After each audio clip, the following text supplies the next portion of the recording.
¿Qué tal? Les habla Jorge Gestoso. En el programa de hoy, el panorama rumbo a las elecciones presidenciales de México con otra notable invitada, Katia Colmenares, doctora en filosofía, directamente desde Ciudad de México. Katia Colmenares, una cálida bienvenida al programa. Muchas gracias, Jorge Gestoso. Un gusto estar aquí en su programa. Katia, elecciones presidenciales en México en junio del 2024, de todo lo que está sucediendo en torno a esa campaña electoral, ¿a qué es lo que le estás prestando más atención? Bueno, en primer lugar, yo diría que a la gestación del proyecto de nación. Ahora ya tenemos una coordinadora de comités de defensa de la Cuarta Transformación y eso significa que ya tenemos una virtual candidata a la presidencia. Estamos hablando de Claudia Sheinbaum y allí aparece el nombre de Marcelo Ebrard, que fue su rival en ese proceso de selección de quién sería el candidato o la candidata en representación del partido Morena para las próximas elecciones. Y allí, al perder, Marcelo Ebrard cuestiona la, entre comillas, transparencia del proceso e incluso habla la posibilidad de que podría surgir un tercer partido, crear un tercer partido. ¿Qué has podido detectar o escuchar al respecto? Y bueno, las reglas eran muy claras. Digamos, en esta ocasión se ha estado implementando una nueva manera de elegir al interior del partido y tiene un sentido. Ahora las elecciones son a través de encuestas. Son encuestas pues random, o sea, de manera aleatoria. Y se hicieron distintas solicitudes con encuestadoras muy distintas. De hecho, cada uno de los que participó como candidato pudo proponer encuestadoras. Y todos aceptaron las reglas del juego. Entonces, bueno, finalmente, pues quien ha resultado ganadora de esta encuesta, pues es Claudia Sheinbaum. El resultado, pues es muy claro. Pero el uso de esta medida es justamente para evitar las fracciones al interior del partido, porque antes había lo que nosotros llamábamos tribus, o sea, digamos, corrientes al interior. Hoy eso está prohibido en Morena. Entonces, justamente no se quiere dar paso a que haya un mayoriteo, ¿no? O sea, un trabajo por detrás en donde se estén gestionando y se estén negociando candidaturas. Eso es lo que estamos evitando con estas encuestas. Para una audiencia que nos ve fuera de México, tú mencionabas a Morena. Morena significa Movimiento de Regeneración Nacional. Es el partido del presidente Andrés Manuel López Obrador y ha realizado últimamente elecciones internas para decidir quién será el candidato que represente a Morena en las próximas elecciones. Y la elección estuvo entre Claudia Sheinbaum y también el canciller Marcelo Ebrard. ¿Qué cargo tenía Claudia Sheinbaum hasta este momento? Ella era jefa de gobierno. Eso quiere decir, digamos, como la autoridad más importante al interior de la Ciudad de México. Entre todos los comentarios que se han escuchado respecto al tema de Marcelo Ebrard está que justamente por las discrepancias que ha tenido en la selección de la candidata a la presidencia por el grupo Morena, por el movimiento Morena, él estaría dispuesto a crear un nuevo partido. ¿Has escuchado algo de eso? Y rondando, ¿no?, en los rumores, como tantos otros. Y bueno, pues yo creo que hay que esperar todavía a ver qué es lo que va a hacer. No es una cuestión oficial, de manera que pues se está llamando justamente a la unidad. O sea, el partido Movimiento de Regeneración Nacional no pretende ser un partido en el sentido de estar seccionado de la sociedad, sino que pretende efectivamente pues cumplir un papel histórico, aglutinar una hegemonía popular, y en ese sentido pues estamos todos llamados a construir un proyecto complejo de nación en donde puedan estar y caber todos los distintos sectores del pueblo y también las distintas posiciones. En ese sentido pues se está llamando a todos los que estuvieron participando, incluso a los que han sido parte de otros movimientos y de otros partidos políticos, a que se unan a la Cuarta Transformación. Y para poner esto nuevamente en perspectiva para una audiencia que nos ve fuera de México, un país en donde por décadas, por lo menos 7 décadas, el presidente de la República ha sido prácticamente decidido a dedazo, es decir, el presidente en función decidía quién iba a ser su sucesor, y de pronto se da este nuevo fenómeno de Morena y Andrés Manuel López Obrador. Explícanos cómo y por qué llega entonces al poder AMLO. Bueno, realmente la historia de este movimiento es muy interesante porque originalmente Andrés Manuel López Obrador estaba en el PRD, que era el Partido Revolución Democrática, que es un partido que se fraccionó incluso antes todavía del partido, digamos, institucional, ¿no? Del PRI, del Partido Revolucionario Institucional. Y era un partido de izquierda. Sin embargo, pues tenía muchas prácticas heredadas del priismo, y justamente al verse ya imposibilitado de continuar en este partido, porque no había realmente condiciones, había como un proceso de derechización del partido, Andrés Manuel decide salir. Y es muy interesante porque la gente empieza a generar un movimiento que surge en las calles y que surge en torno a Andrés Manuel López Obrador. O sea, él es como el gran líder de este proceso. Y bueno, para todos era indubitable que había que arroparlo, que acompañarlo, que pasar al nivel institucional de convertirnos en un partido político, y eso fue lo que se hizo. De manera que en muy poco tiempo Andrés Manuel López Obrador pues logró no solamente sacar adelante un nuevo partido, sino ganar unas elecciones realmente con, o sea, en tiempo récord. Entonces, pues ha sido un proceso muy vertiginoso, pero también de gran creatividad del pueblo. Entonces, pues Andrés Manuel realmente gana esta elección con un amplio margen. Ahorita no recuerdo exactamente la cifra, pero sí te puedo decir que no se podía dar paso a un fraude. O sea, en esta ocasión no, porque nosotros, bueno, ya estuvimos viviendo con Andrés Manuel López Obrador otras contiendas electorales en donde los resultados eran mucho más cerrados, y justamente por eso es que se dieron procesos de robo de elecciones, nosotros decimos de embarazamiento, ¿no? O sea, embarazaban las urnas, ¿no? Se hacían de todo tipo de cosas para poder robar votos, y al final se impusieron. O sea, esta es la tercera vez que Andrés Manuel López Obrador contiende en unas elecciones, gana, y gana por una amplia mayoría, claro, con un partido muy joven, con un partido que no tiene mucha estructura, y que justamente a la par de la construcción de gobierno, también Morena comienza un proceso de estructuración de partido, y bueno, en ese proceso estamos.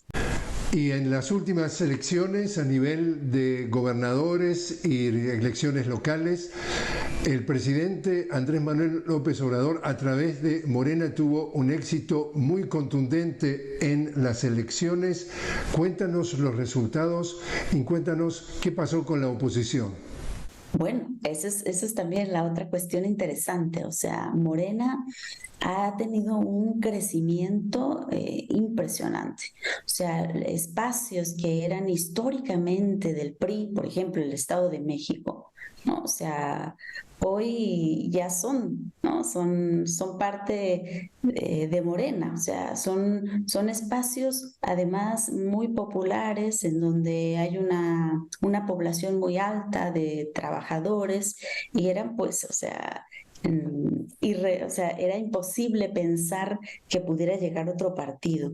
Y realmente estamos ante la desaparición del PRI, del histórico PRI, que estuvo ahí 70 años y que, bueno, abrió su lugar para dar paso, pues ahora sí, como al crecimiento del neoliberalismo. Hoy está realmente peligrando a tal punto que los tres partidos, digamos, de derecha, centro-derecha, pues se han unido, ¿no? Ahora es y bueno, y el PRD pues extinguiéndose.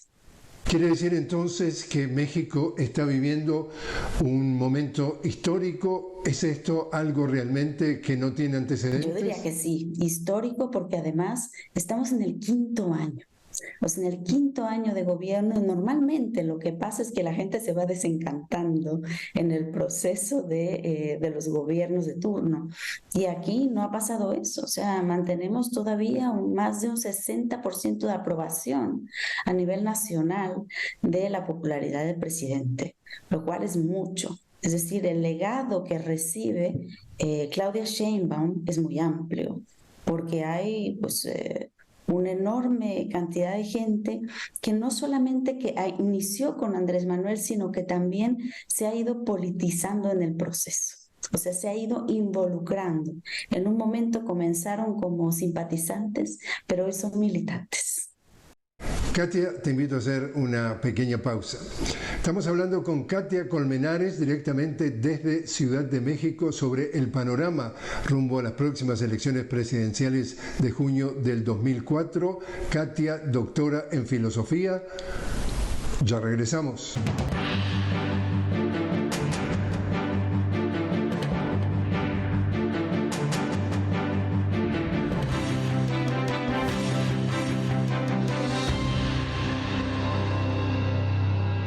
Continuamos hablando con Katia Colmenares directamente desde Ciudad de México. Katia, doctora en filosofía. Estamos hablando de el panorama rumbo a las elecciones presidenciales de México de junio del 2024.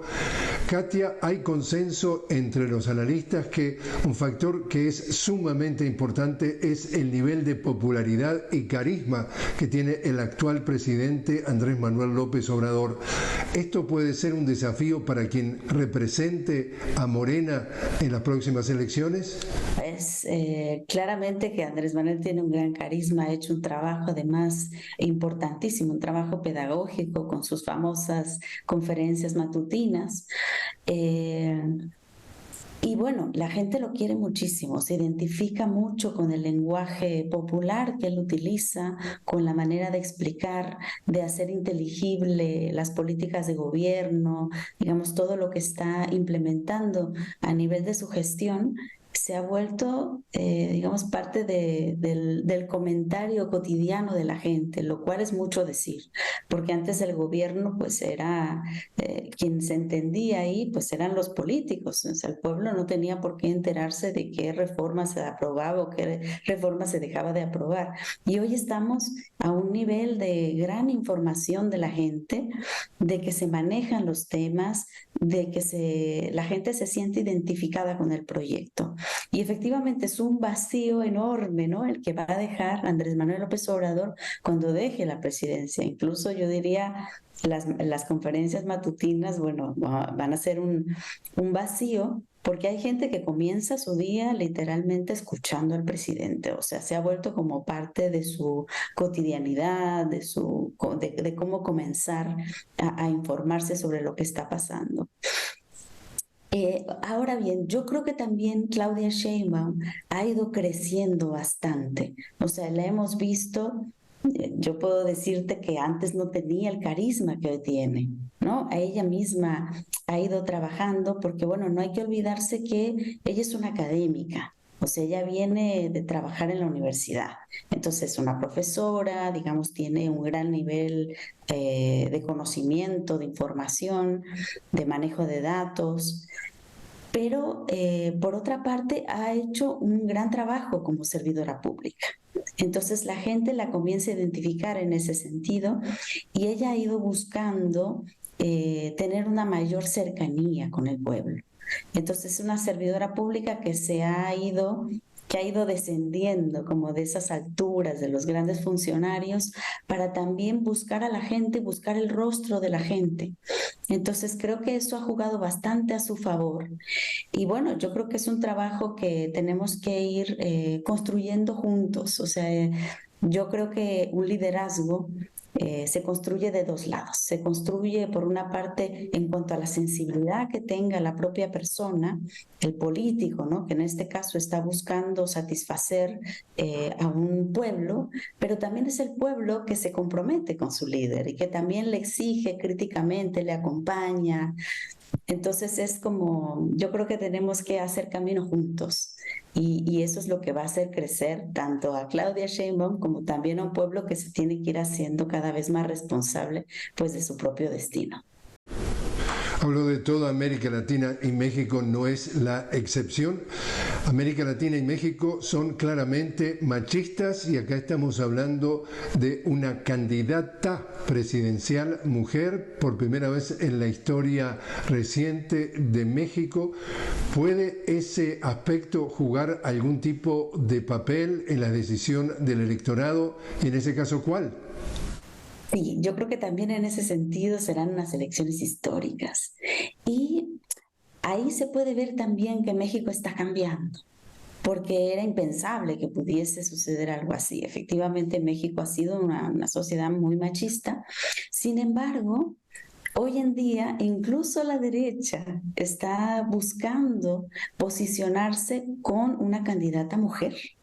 Es decir, vamos a tener en las próximas elecciones una disputa entre dos mujeres, lo cual será muy interesante, porque también la derecha se dio cuenta que el voto femenino iba a ser muy importante.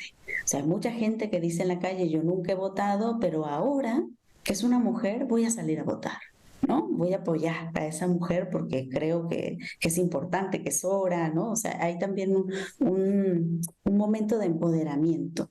Y eso la derecha supo leer. Entonces también sacó una candidata mujer, pero es una candidata que la están armando todavía. Es decir, no tiene realmente una personalidad bien configurada. Y es interesante porque estamos viendo este fenómeno, yo lo he estado detectando también en otros procesos en América Latina, que se están como construyendo víctimas perfectas, ¿no? En este caso es una empresaria, pero es una empresaria que tiene un nombre indígena, ¿no? Se llama Xochitl. Entonces, bueno, es un nombre náhuatl y se le trata de folclorizar bastante. Entonces, para que aparezca con un rostro indígena, claro que no se habla mucho realmente de su pasado empresarial, de su apoyo al neoliberalismo, ¿no? Entonces, se la trata de hacer en contraposición con Claudia Sheinbaum como una mujer del pueblo, cuando en realidad no es una mujer del pueblo, pero bueno, se vulgariza incluso ella misma para tratar de acercarse a la gente y un poco también para contraponerse al perfil de Claudia, que es un perfil pues académico, ¿no? O sea, efectivamente, y lo vemos de clase media, o sea, ella no trata de esconder eso. Y finalmente creo que pues lo que va a tener que ahí jugarse y pesar va a ser la cuestión del proyecto.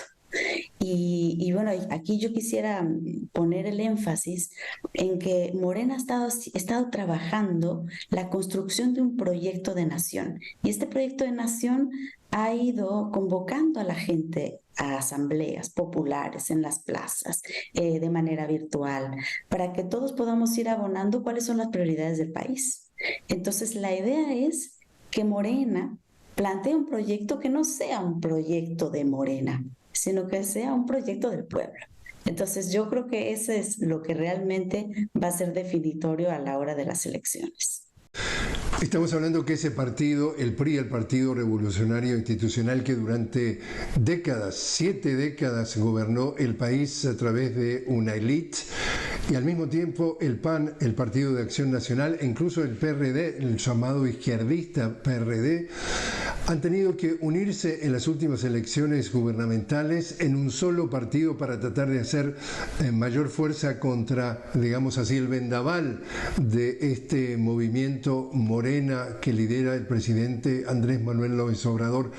Esta candidata que va a ser la rival de Claudia Sheinbaum, ¿representa a los tres partidos unidos o representa a alguno de los tres? O sea, básicamente es un perfil de derecha a derecha, o sea, PRI y PAN PAN, digamos, se han unido, pero pues ahí han tenido que negociar, ¿no? O sea, han tenido que postular como a alguien que les pueda dar y que represente de alguna manera los intereses que ellos convocan, ¿no? Pero de hecho hemos dicho, o sea, el PRI y el PAN son como dos caras de la misma moneda realmente, porque cuando salió el PRI, realmente salió abriéndole la puerta al PAN. O sea, ese fue un pacto que se hizo en su momento, que se ha mantenido y que justamente el PAN sale con la promesa de devolverle el pastel, ¿no?, del gobierno otra vez al PRI. Y eso pasó, ¿no? Enrique Peña Nieto volvió a retomar la presidencia y bueno, finalmente pues han perdido por completo.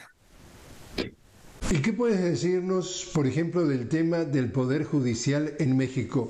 Para darle también una perspectiva a quien nos ve fuera de América Latina, digamos que la vicepresidenta argentina, Cristina Kirchner, habla de que en Argentina el Poder Judicial es el partido judicial, es decir, está completamente controlado por los intereses de la derecha. Lo mismo hemos visto en el caso de Lula, que ha tenido que pasar 580 días preso, que lo sacaron de circulación para que ganara Bolsonaro. Vimos recientemente Pedro Castillo, un golpe constitucional a través de justamente el Congreso, pero también los fiscales que lo tienen ahora bajo las rejas. A Gustavo Petro en Colombia también se le quiere dar, para muchos analistas, un golpe blando a través del Poder Judicial. ¿Cómo está funcionando el Poder Judicial en México y si podría tener algún impacto esta actual estructura del Poder Judicial en el futuro de Andrés Manuel López Obrador, que aparentemente también lo han querido derrocar, o en las próximas elecciones? Sí, bueno, el Poder Judicial es justamente el espacio que no ha podido ser tocado durante estos 5 años, ¿no? Andrés Manuel López Obrador lo ha denunciado de manera directa porque es un poder que se ha enquistado, que ha puesto como varios velos y bueno, justamente tienen en la mano pues las leyes, ¿no? O sea, las leyes, que ahí es donde se ha enquistado de una manera mucho más difícil de erradicar el neoliberalismo. O sea, el neoliberalismo ha sabido cómo jugar la carta de la ley, ¿no? Hay un autor muy interesante que dice: los peores pecados se hacen al interior de la ley. Y justamente al interior de la ley se puede matar, se puede robar, y ahí pues ni siquiera se pide perdón porque está al interior de la ley. Entonces eso es lo que tenemos, o sea, tenemos una ley que produce injusticia, que expolia a los pueblos y bueno, tenemos que hacer justamente como una revisión, que yo creo que es lo que nos está faltando en general en América Latina, porque las transnacionales se dieron cuenta, o sea, el poder profundo se dio cuenta que tenía que llegar hasta ese punto, porque así no hay manera de que salgan realmente del poder real. O sea, cambian elecciones, sin embargo, hay un poder que es inaccesible. Entonces siguen manteniendo las reglas del juego y nosotros seguimos haciendo reformas aquí y allá, pero que no llegan a un nivel de radicalidad y de profundización que nos ha impedido justamente dar los pasos necesarios realmente para configurar un nuevo panorama. Entonces, bueno, esto es parte de la lucha que se viene en este siguiente sexenio y yo creo que va a ser una de las prioridades. Andrés Manuel López Obrador ya lo ha ido anunciando. Tenemos que convocar a que este poder judicial sea elegido por el pueblo y el pueblo se va dando cuenta de la necesidad porque es realmente irracional en la cuestión, por ejemplo, sencilla, ¿no?, que la gente entiende muy, muy bien, del salario. O sea, el Poder Judicial gana lo que quiere, se pone a sí mismo a los salarios, gana más que el presidente. O sea, es de una inmoralidad que no se puede sostener más. Entonces, realmente los pueblos están despertando y yo creo que vamos a empezar a ver la democratización de los poderes judiciales, no solamente aquí en México, sino en toda América Latina. Katia Colmenares, muchísimas gracias por haber estado con nosotros. Muchísimas gracias a usted, con gusto.